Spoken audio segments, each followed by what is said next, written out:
வணக்கம். உங்கள் அனைவருக்கும் உலக மகளிர் தின நல்வாழ்த்துக்களை தெரிவித்துக் கொள்கிறேன். இந்நாளில் பெண்களுக்கு எதிரான வன்முறைகளும் அடிப்படை காரணங்களும் அப்படிங்கிற தலைப்புல உங்ககிட்ட பேச வந்திருக்கேன். மாதர் தம்மை இழிவு செய்யும் மடமையை கொளுத்துவோம் என்றார் பாரதி. ஆனால் இன்றைக்கு உண்மை நிலை என்ன? மடமையை விட்டுவிட்டு மாதரையல்லவா கொளுத்துகின்றனர். கற்பு நிலை என்று சொல்ல வந்தால் இரு கட்சிக்கும் அதனை பொதுவில் வைப்போம். வாடாத பூ போன்ற மங்கை நல்லால் மணவாளன் இறந்தால் பின் மணத்தல் தீதோ என்றும் கோரிக்கை அற்று கிடக்குதன்னே இங்கு வேரில் படுத்த பலா என்று பெண்களின் நிலை குறித்து வேதனையோடு கேட்டான் நம் பாரதிதாசன். பம்பரமும் சுற்றிய பின் ஓய்வு கொள்ளும்.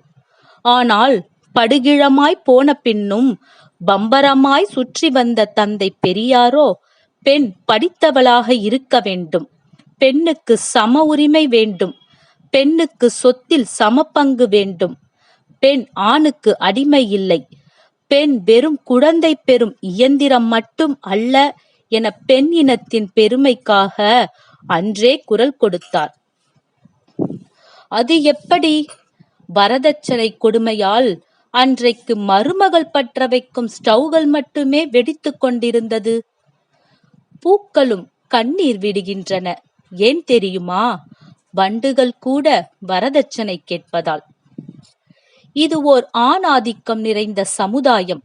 எங்களுக்கு எதிராக இழைக்கப்படும் கொடுமைகள் கொஞ்ச நஞ்சமல்ல. இந்த சமுதாயத்தில் அமங்கலி உண்டு. ஆடவர்களிலே இந்த நிலை உண்டா என்றால் இல்லை. கணவனை இழந்தவள் அடக்கப்பட்டவளாக, ஒடுக்கப்பட்டவளாக, இன்னும் சொல்ல போனால் ஒதுக்கப்பட்டவளாக வாழ வேண்டும். ஆனால் மனைவியை இழந்தவனுக்கு எந்தவித கட்டுப்பாடும் கிடையாது, கண்டுபிடிக்கவும் முடியாது. ஏண்டி குப்பு, உன் பொண்ணுக்கு கல்யாணம் ஆயிடுச்சா என்று ஒருத்தி கேட்க, இல்லக்கா. ஏண்டி? எவன்கிட்டையாவது புடிச்சு கொடுக்கலாம்னா நமக்கேத்த இடம் இன்னும் கிடைக்கலக்கா.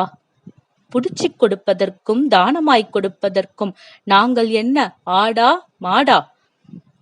1000 தொல்லைகளுக்கு அப்பால் அப்படியே புகுந்த வீடு சென்றாலும் அந்த வண்ண மலர்கள், வாசமுள்ள ரோஜாக்கள், அந்த காராம் பசுக்கள் காமதேனுகளாக மாறிய பின், அதாவது பசு கண்ணு குட்டியாக இருந்து பசுமாடாக மாறிய பின் முன்மாதிரியே கொட்டடி மூக்கணாங்கயிறு. வரதட்சணை கொடுக்க முடியாத ஒரு ஏழை பெண், ஏ பாஞ்சாலியே, நீதான் எவ்வளவு அதிர்ஷ்டக்காரி! 5 கணவன்களை எளிதில் அடைந்துள்ளாய். நாங்களோ ஒருவனை முறைப்படி அடைவதற்கு எவ்வளவு தொல்லைப்படுகிறோம் தெரியுமா என்று வேதனையோடு கேட்கிறாள். கல்லானாலும் கணவனாம், புல்லானாலும் புருஷனாம். கல்லும் புல்லும் தான் எங்களுக்கு கணவன்மார்களா? அவர்கள் கல்லு குடிச்சிட்டு வந்தாலும் அல்லது ஃபுல்லா தண்ணி அடிச்சிட்டு வந்தாலும் தாய்மார்கள் அதை கண்டு கொள்ள கூடாதாம். பெண் என்றால் பேயும் இறங்குமாம். இப்படிப்பட்ட பழமொழியை தூக்கி குப்பையில் போடுங்கள். அடுப்பூதும் பெண்களுக்கு படிப்பெதற்காம்? பொம்பளை சிரிச்சா போச்சாம், புகையிலை விரிஞ்சா போச்சாம். இப்படி வெட்டி வேதாந்தம் பேசும் பழமைவாதியின் முகத்தில் கரியை பூசுவோம். பெண் புத்தி பின்புத்தியாம். ஆம், பின்புத்தித்தான்.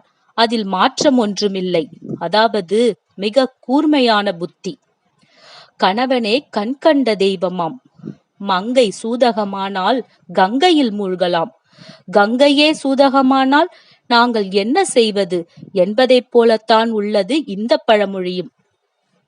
ஜாதியின் பெயரால், மதத்தின் பெயரால், இதிகாசங்களின் பெயரால், கடவுளின் பெயரால் நாங்கள் அவமானப்படுத்தப்படுகிறோம். அன்று ஏகப்பத்தினி விரதன் என்று சொல்லக்கூடிய ராமனே சீதையை சந்தேகப்பட்டான். தர்மனோ மனைவியை வைத்து சூதாடினான். இன்னும் எவ்வளவோ வரலாற்று செய்திகள் சொல்லிக்கொண்டே போகலாம். மங்கையராய் பிறப்பதற்கே நல்ல மாதவம் செய்திட வேண்டும் அம்மா. ஆனால் இன்றைய உண்மை நிலை என்ன? பெண் குழந்தை பிறந்தால் கள்ளிப்பால் கொடுத்து அதன் கதையை அல்லவா முடித்துவிட்ட காலம் உண்டு. சட்டம் ஒழுங்கை பாதுகாக்கும் காவல் நிலையங்கள் கூட சில கற்பழிக்கும் கூடாரங்களை தண்டிக்க முடியாத வகையில் வேடிக்கை பார்த்து கொண்டுதான் உள்ளது. ஊரெல்லாம் நிறைந்துவிட்ட பிரேமானந்தாக்களும் அற்பப்பண பேய்களும் ஆதிக்க வெறி சாத்தான்களும் நீதியின் குரல் வளையை நெரிக்கின்ற பாவியர்கள், இரக்கத்தை மறந்துவிட்ட இரத்த வெறி ஓநாய்கள், 5 ரூபாய் வரவு என்றால் அன்னையை கூட மாய்ப்பவர்கள், இப்படிப்பட்ட இருட்டு மனிதர்களின் புரட்டு செயல் அனைத்தையும் விரட்டி அடித்திடுவோம், வெற்றி கொடி பிடித்திடுவோம். அண்ணல் காந்தியடிகள் அன்றே சொன்னார், என்றைக்கு ஒரு பெண் நள்ளிரவில் கழுத்தில் நிறைய நகை அணிந்து தான் செல்ல வேண்டிய இடத்திற்கு முழுமையாக போய் செல்கிறாளோ அன்றுதான் முழுமையான சுதந்திரம் அடைந்தோம் என்றார். பாதகம் செய்பவரை கண்டால் நாம் பயங்கொள்ளலாகாது பாப்பா, மோதி மிதித்து விடு பாப்பா, அவர் முகத்தில் உமிழ்ந்து விடு பாப்பா என்றார். செய்தித்தாள்களை திருப்பினாலோ அன்றாடம் கொலை, கொள்ளை, கற்பழிப்பு, வன்முறை தலை தூக்குகிறது, நீதி தடுமாறுகிறது, நீதிமன்ற தீர்ப்புகள் உதாசீனப்படுத்தப்படுகின்றன. இந்நிலை மாற என்ன வழி? ஒரே வழி, சட்டம் கடுமையாக்கப்பட வேண்டும். எதிர்காலத்தில் நாமாவது காப்பாற்றப்பட வேண்டும். அதற்காக ஒன்றுபடுவோம், போராடுவோம், வெற்றி பெறுவோம், வெற்றி பெறும் வரை போராடுவோம் என கூறி விடைபெறுகிறேன். நன்றி, வணக்கம்.